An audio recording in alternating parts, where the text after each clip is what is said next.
I asked my friend AI to write us up a beginning, and here's what he came up with.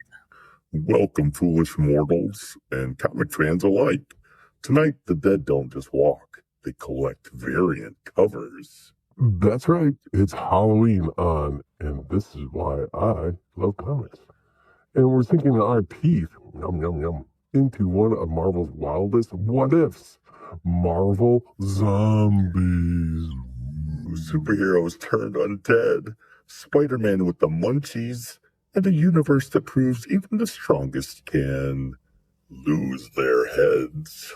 We'll talk about how this crazy crossover crawled out of the grave, and it's still a cult favorite, and which zombified hero would survive the longest at Thanksgiving dinner. Oh, I picked the Hulk. So grab your candy, hold on to your brains, and settle in. Because this is why I love comics. Cue your usual theme music, maybe with a spooky remix. You're listening to And This Is Why I Love Comics. Andy and Mike. Andy and Mike.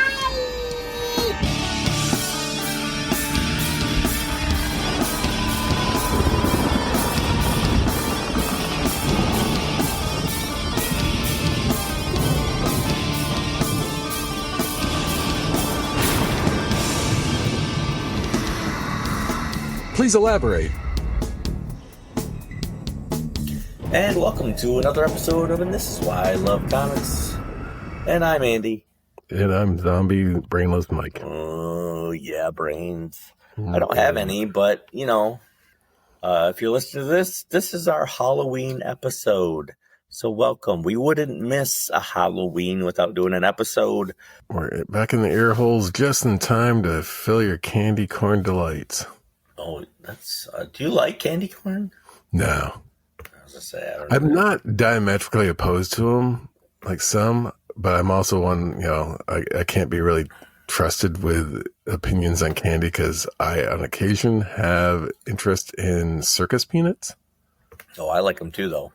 So a lot of people are like, no, you've lost any credentials, any street cred you have because of your candy choices of circus peanuts. I didn't always love them, but my wife adores them, and I have learned to love them. Do you know that's supposed to be a banana flavor in that? Oh, get out of here. It's not, is it? Yeah, theoretically, it is a banana flavor. Because that's why they're shaped like a peanut and they're colored orange. Huh. Who knew? And I don't know if they're really legit. Like, was this from a circus? Like, who like the backstory of circus peanuts? It doesn't seem like selling this type of candy at the circus. Yeah. Well, it is lacking peanuts, is it not? It's just candy. Yeah. Very much so. I think that's why it was called the circus peanuts. It was, sorry about the rattle. It's like you rolled the dice. Yeah. It's a natural 20. Right. Bonus damage, man.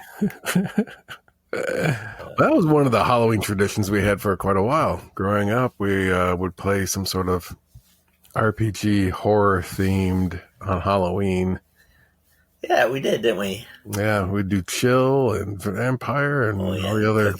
Cthulhu. Yeah, Cthulhu. Yeah. We had Chill, where we got ran over by a Ferris wheel. Yep. Yeah. Yeah, that was good stuff. I was just going to ask about your Halloween experiences. I'm trying to remember, as a kid, did you have a recurring costume or did you always switch costumes every year? No, I'm a predictable kind of person. I don't change it up much. Bob or Darth Vader was my usually go-tos. My mom had made me a costume.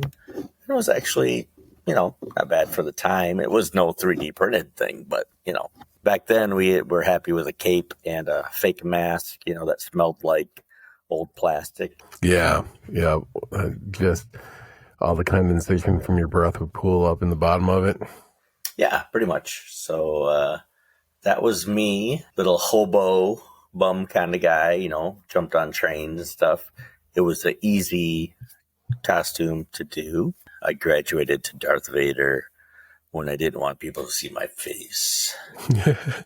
I remember many a Halloween where I had the same costume. And I remember one time finally telling my mom, kind of like, I've had it. I kind of want something different. Give me anything but this gorilla costume, because it was I had I had a slight growth spurt, so the legs and the costume didn't quite go down to the ankles. I didn't have any gloves, so it was just my human hands coming out of this gorilla, and I wasn't fully immersive in this costume. And your butt cheeks were out. Yeah, well, I had to present.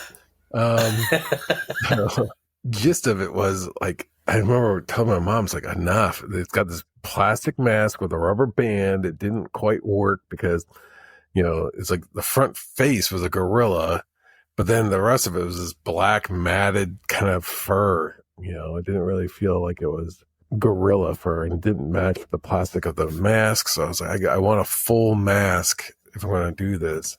I remember telling my mom that, and she was like, well, I don't know how to do that, but I can always put it back to what it once was, and it was apparently a French poodle costume.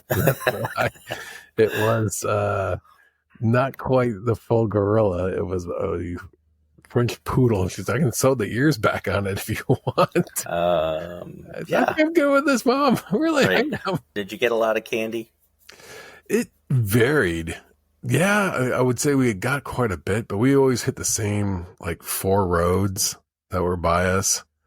We didn't cross any major, streets. There's always kind of these little sub roads, just, on the side roads.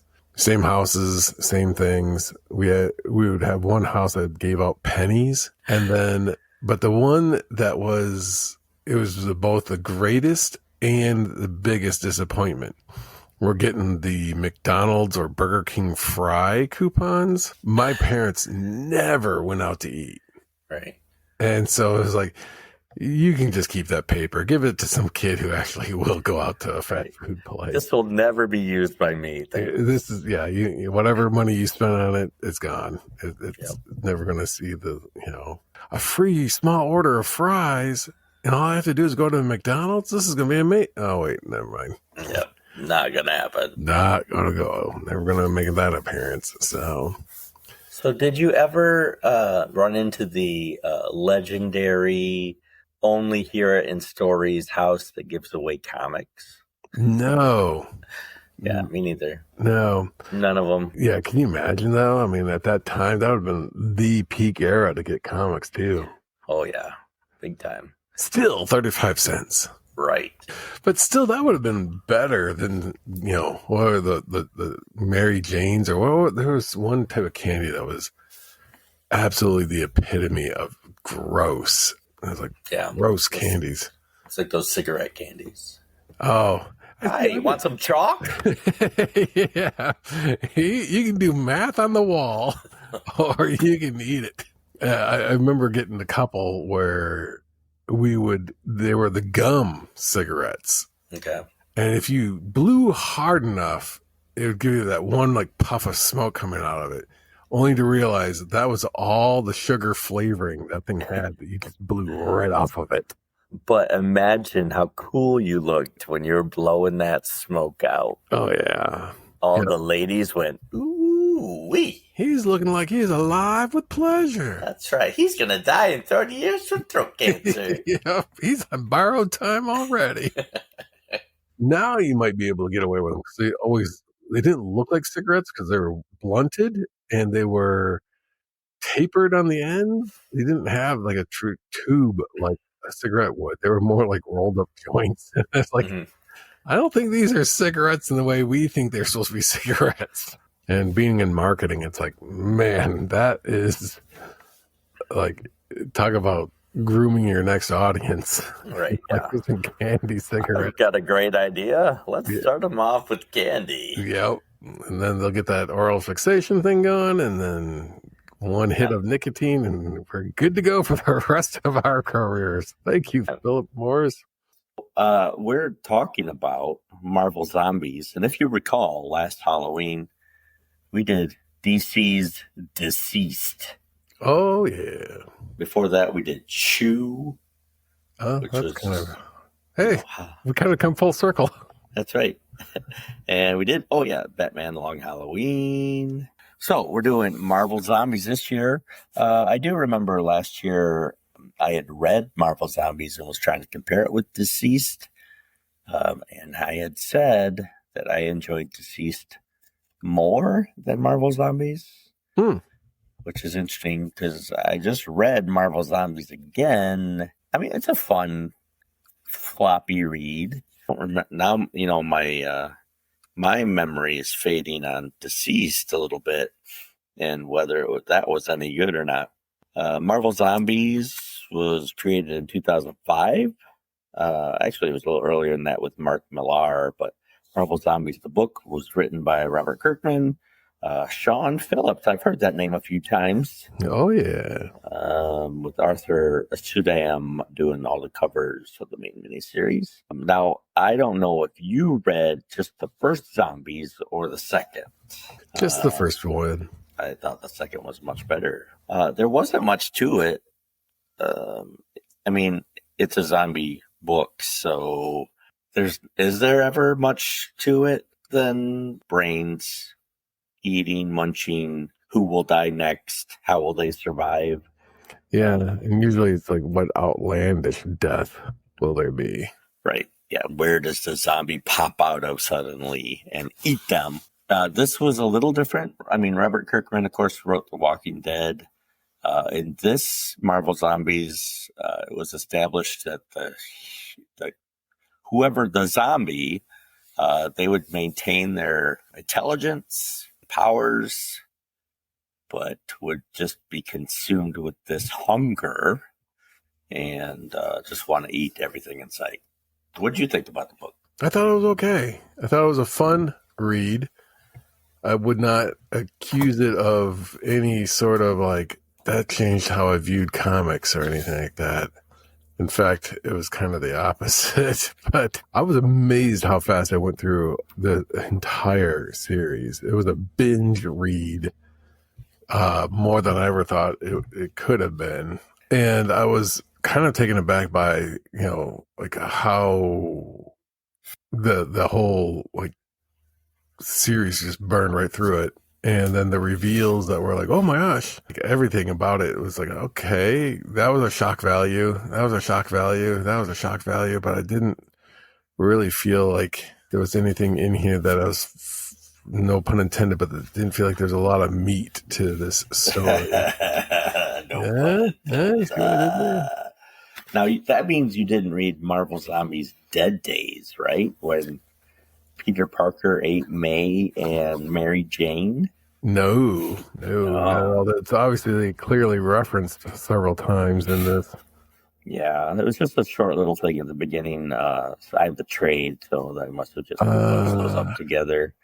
But it was a little interesting and gruesome how Spider-Man just kind of ate all his side people, And, of course, the original concept for this book was in the Ultimate Fantastic Four, issues 21 and 22, 23 by Mark Millar and Greg Land. And I actually owned those books for a while, sold them before they were worth anything. And, of course, now they're worth a lot. And that's the way it goes. I remember the story. It was pretty good. I can see why they would run with it later and go, hey, let's just make a series out of this. Yeah, not just a series. I mean, they ran, up to like Marvel Zombies 4 or 5? Yeah, I think it was 5. And of course, there's just a cartoon series on Disney Plus. And there was an episode of What If that started that off, too. So, I mean, it's certainly making the rounds, this Halloween. And although the cartoon was a bit different than this, can't say I liked it any better. It was just different. Were you surprised at the cast of characters that they ended up with? It ends up being like 6 or 7 heroes that they focus in on. And don't get me wrong, they had a bunch of other heroes in there. And then the survivors enjoy who they picked. I don't think it was a normal choice. I mean, some of it was, but Captain America didn't last the whole series. It's kind of like when Batman dies early and you go, oh, okay. Which, by the way, Deceased also did that. Yep. Colonel America was in this book. Yeah, that's right. He was president for a little while and didn't serve his entire... I was surprised. I mean, I don't care if we spoil it. Do you? If you haven't read this book. Since 2006 or whatever time it was. It kind of ended up being a Hulk, Iron Man, Spider-Man, Luke Cage, and Wolverine kind of thing. Oh, and Giant Man. Yeah. Kind of story. I was interested that it really was a version of these characters, at least, I don't know if it was just Sean Phillips's choice, but brought them all the way back to their classic looks, even. Yeah, right. It was not, any fancified costumes, or it was like, this is their classic 70s kind of look for the most part, Angel was wearing his champion's costume kind of a look, and but what threw me off, and not that I'm jumping way ahead in the storyline, but the Asteroid M, what were they called, like acolytes or something like that?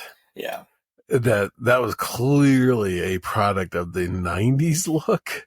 Oh yeah, for sure. And that was a little jarring because you kind of gotten yourself so used to, like, okay, Luke Cage has got the big old, headband and thick chain belt, and like I said, Angel's got the halo on his chest, all this stuff.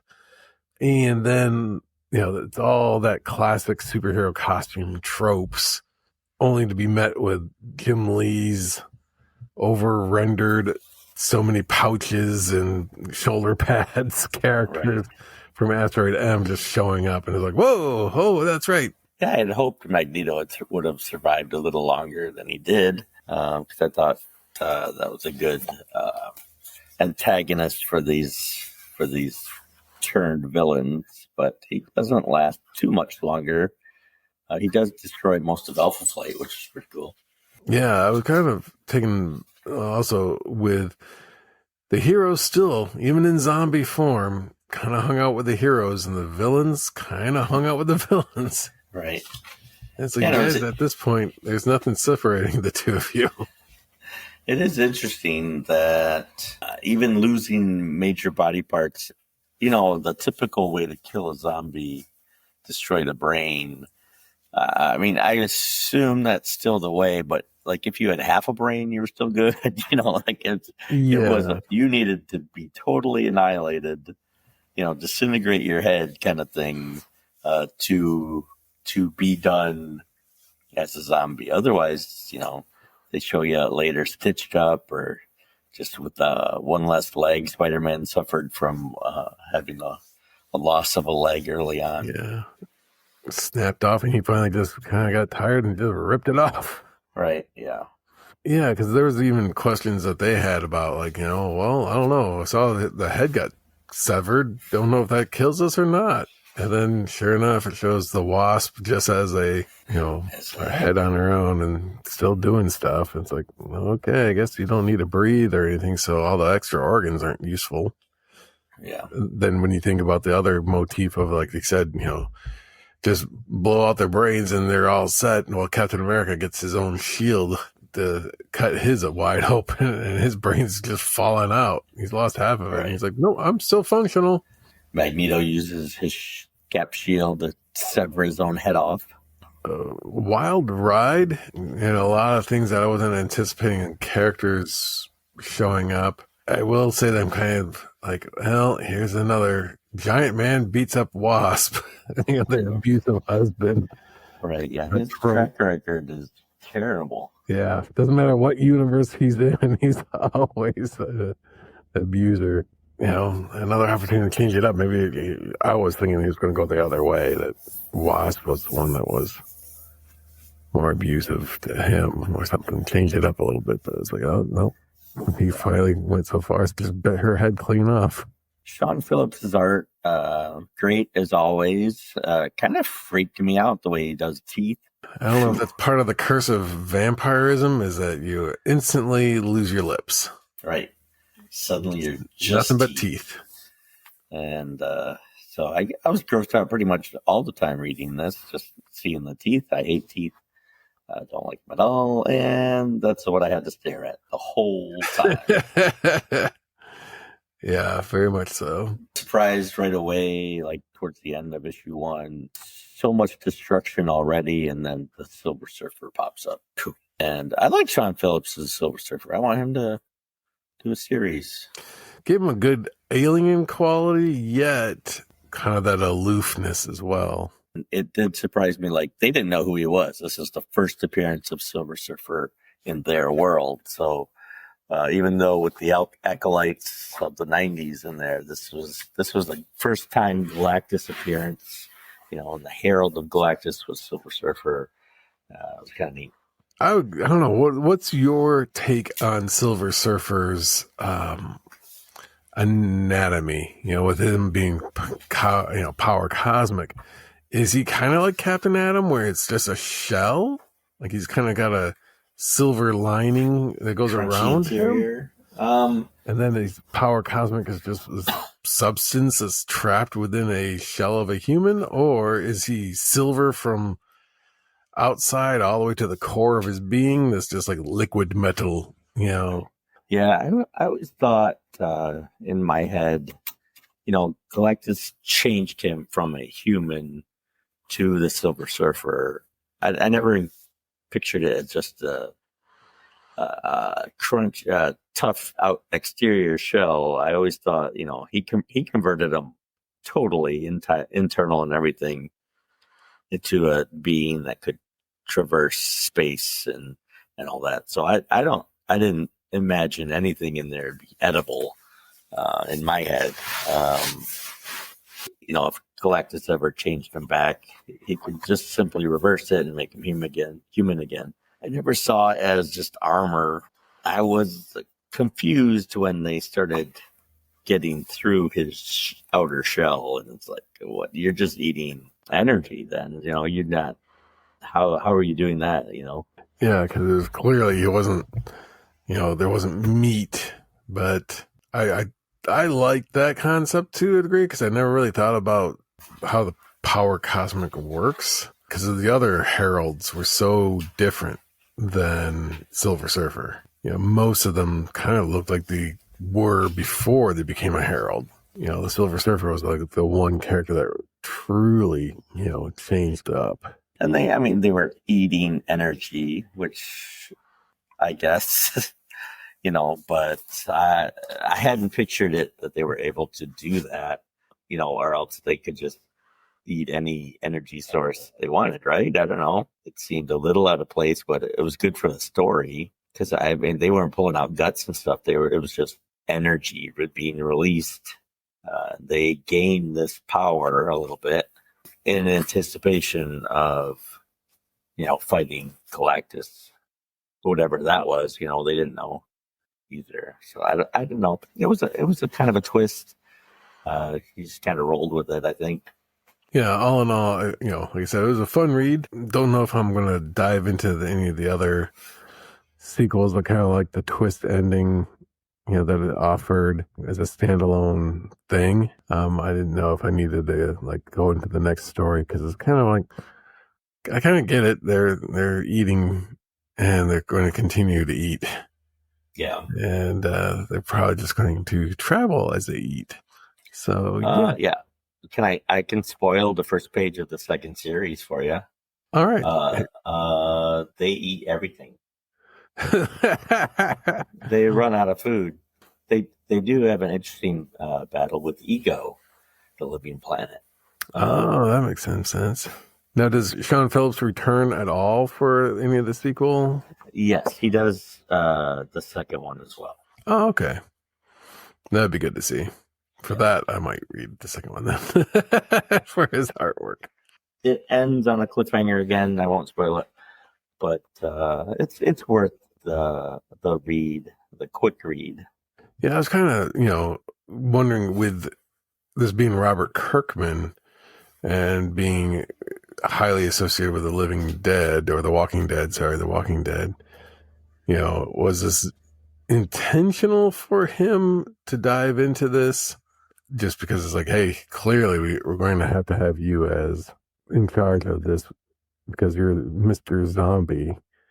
But at the same point, it's like, do you go back to the same person who's already done zombies to do more zombies, or do you try to find somebody to do a fresh take? That's what kind of threw me off on it. It's like, why did they use Robert Kirkman? Not that, he's a good writer, but why take him again into, this same genre? It's like, okay, you've done Invincible superhero stories. You've done The Walking Dead zombies. Now do what you do now in both of those and combine them, and then come over here to Marvel and do it. They obviously picked him because of his zombie love.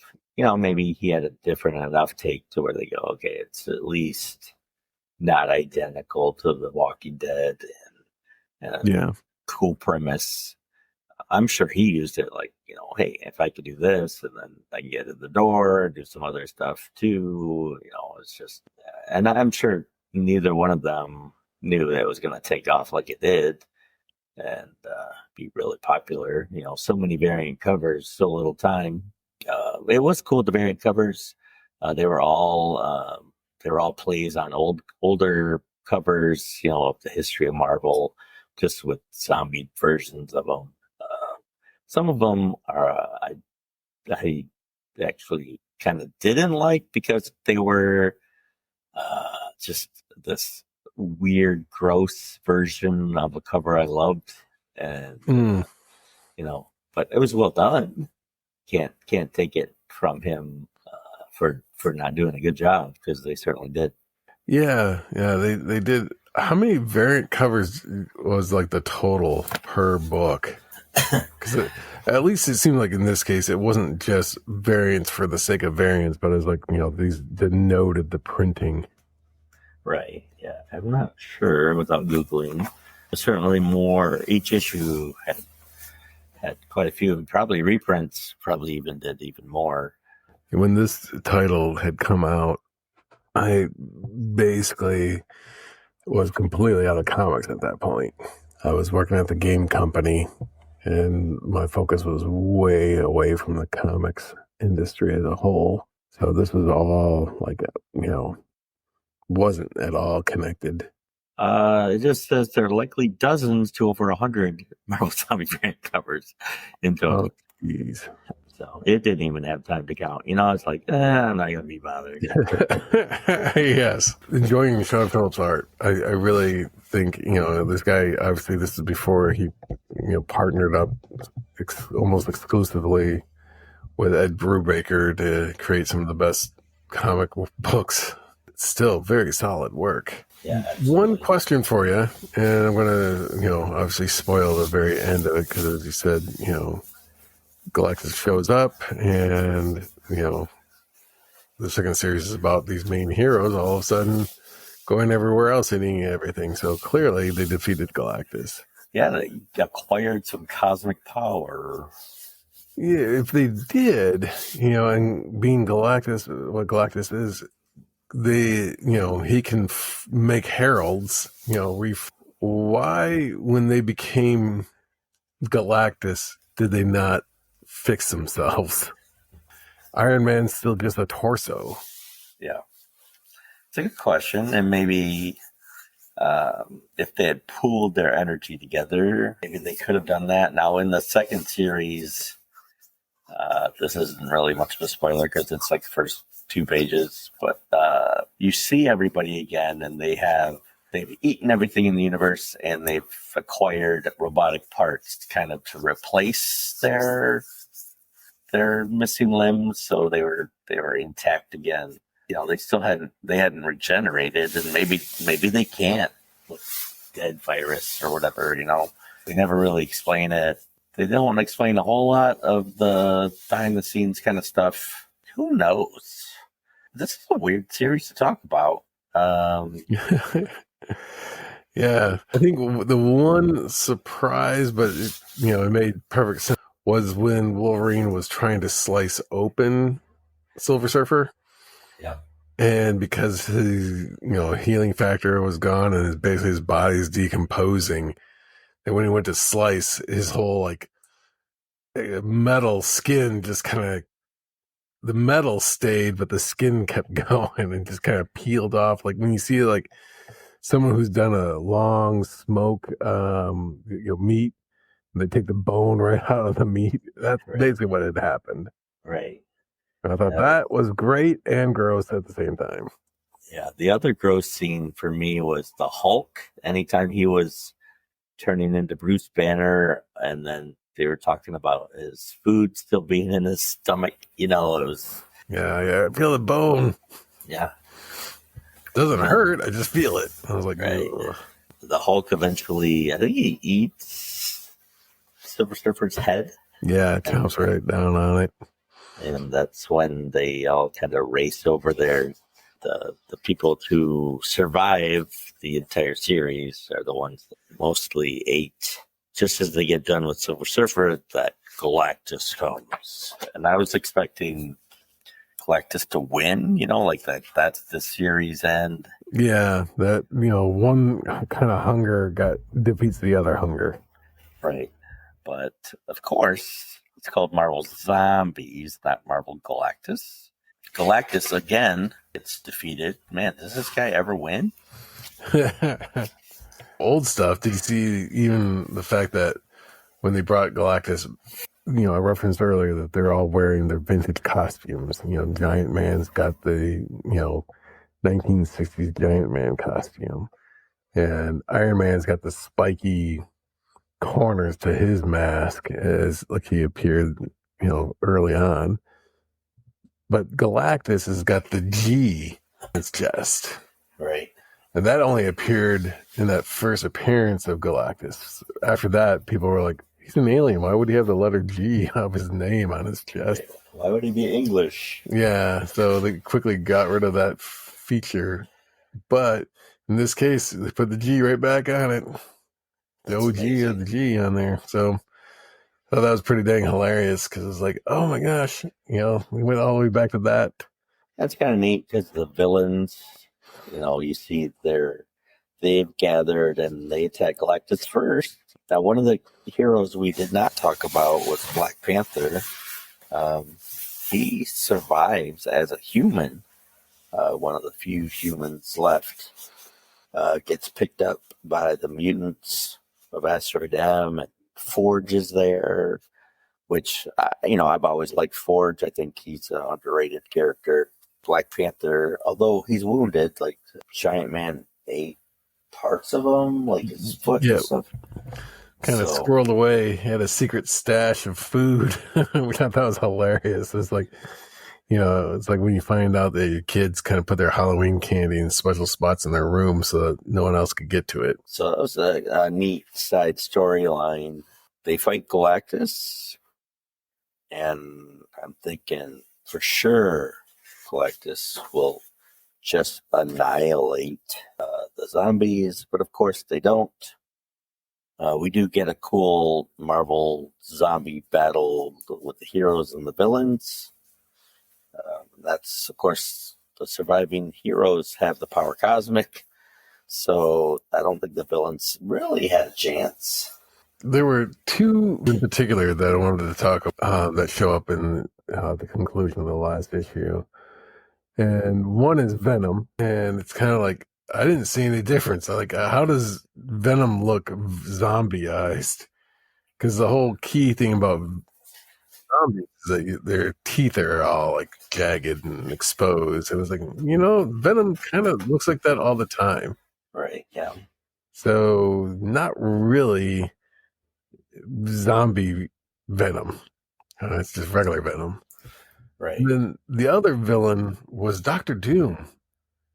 And Dr. Doom's got a big old face mask, iron, plate on his face. Yet somehow he's got teeth. Well, yeah. I mean, Sean Phillips got to draw the teeth, right? Yeah, so where did those teeth come from?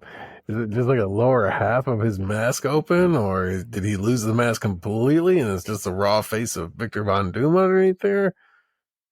I think part of the disease is that just the teeth grow out and push everything forward, and you got to have a certain look. I don't think the armor disappeared. More like the teeth grew over the armor. Yeah. Yeah, Venom. I don't know. They had an Eddie Brock little moment, didn't they? On this. Yeah, in this one they did, yeah, because he kind of goes, well, I'm sorry, I'm just not. The Eddie Brock character is dying anyway. Yeah. And the symbiote's like, I can't be here anymore. Do seem to weaken Galactus enough to where the remaining heroes eat him, and they gain even more power cosmic. And then you turn the page, and it's like 5 years later.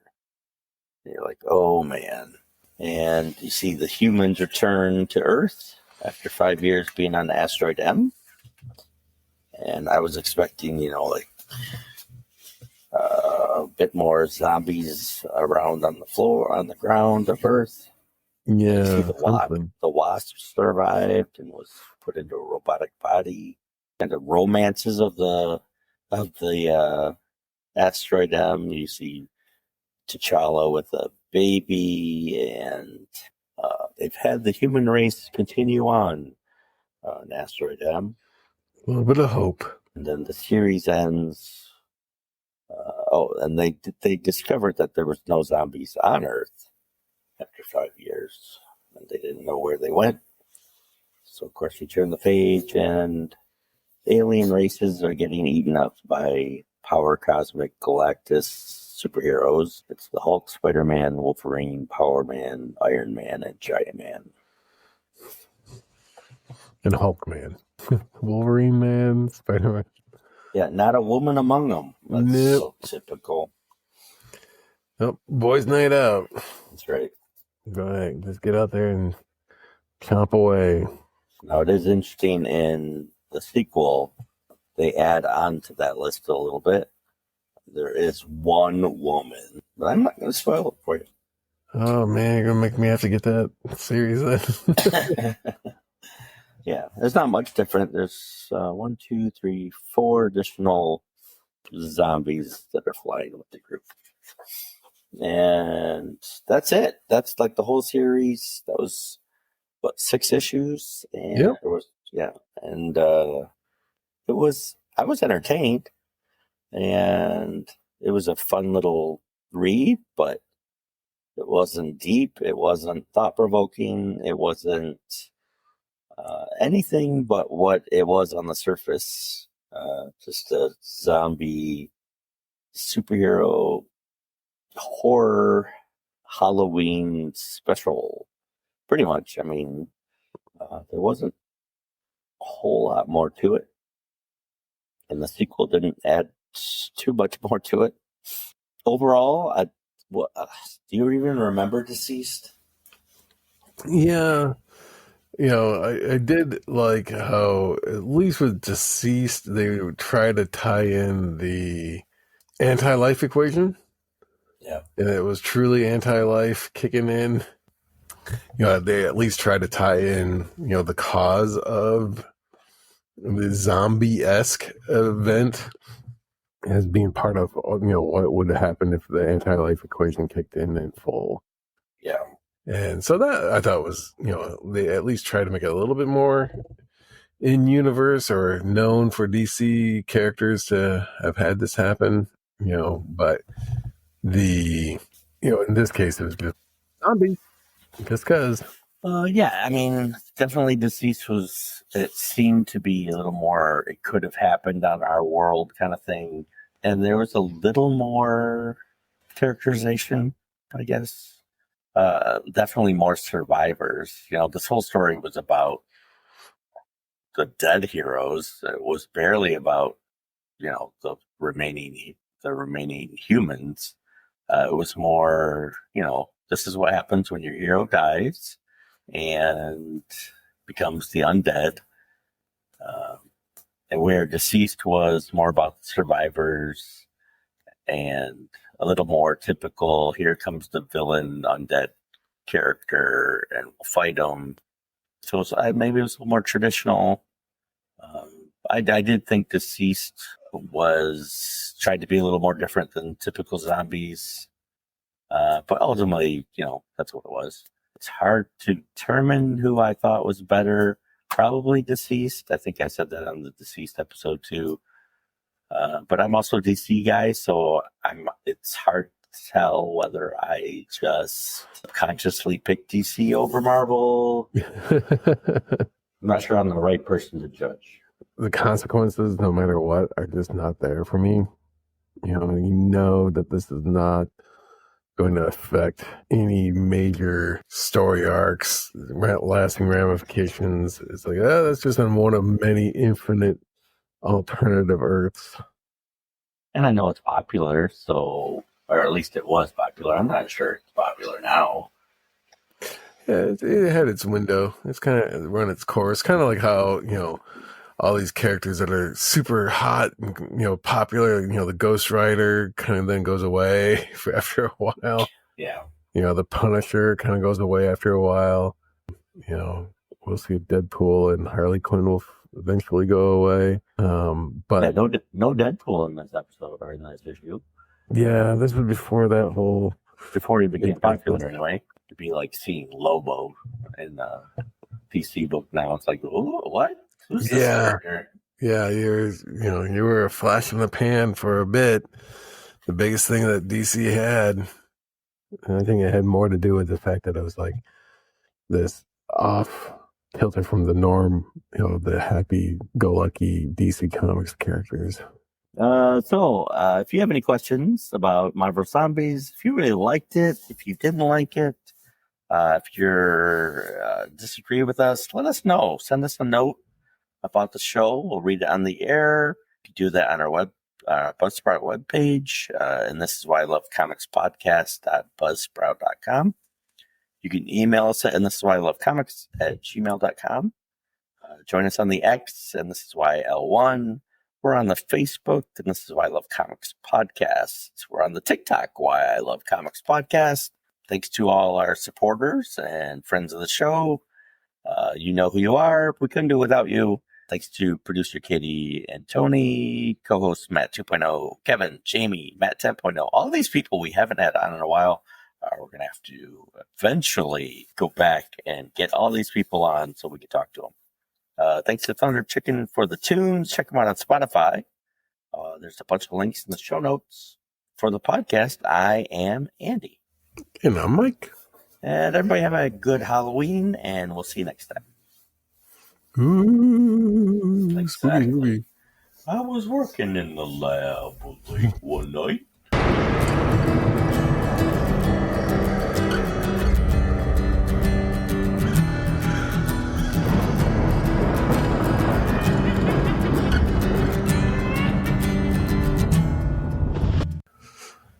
Did you ever have that album that was just nothing but like spooky sounds? It's supposed to be like, if you're having a Halloween party or a haunted house, here's this album you could kick in and it's just, creaking doors and the wind blowing. And yeah, it was just a haunted house on the cover and everything. Yeah, exactly. Yeah, we had that one. I'm not sure why we played it, but it was played. I also had the Monster Mash album where, they had the Itsy Bitsy Teeny Weeny Yellow Polka Dot Bikini song, and Monster Mash. People Eater, yeah.